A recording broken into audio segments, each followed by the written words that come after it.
on your job. A devastated mangrove swamp is being prepared for restoration in Nigeria's delta. This used to be the breeding ground for fish and other marine creatures. For a month now, these workers have been clearing sludge and other contaminants. It's about trying to mop up that oil which is free within the environment, within the mangroves, on the water.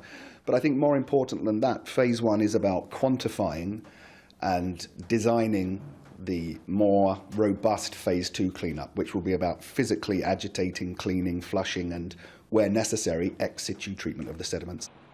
Mike Cowing was part of the United Nations Environment team that reported on the extent of the pollution. Progress is slow. After removing the topsoil and the debris, workers try to flush the oil from the mud and riverbed. Then the floating oil is trapped by the booms installed right over there as the oil floats. The process will then move upriver. This needs to be repeated in some 4,000 hectares of mangrove swamp in Bodo, one of the worst affected communities in the oil-rich Niger Delta. For now, the focus is on cleaning and restoring only 1,000 hectares in Bodo after 4 years of difficult engagement with the local community. We have to break down those barriers and walls of, people who just didn't trust each other. And a lengthy process, finally, with lots of ups and downs.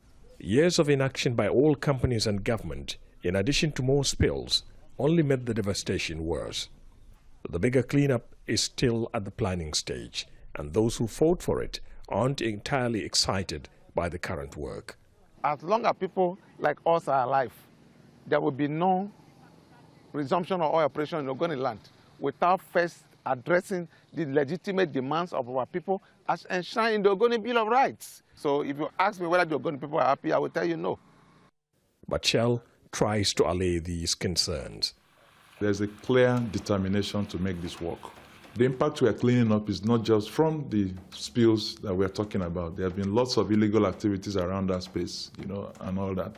And that's also one of the biggest concerns we have. The illegal activities he's talking about include sabotage of the pipelines and the theft of oil, and that is still happening. Ahmed Idris, Al Jazeera, Bodo in Nigeria's Delta.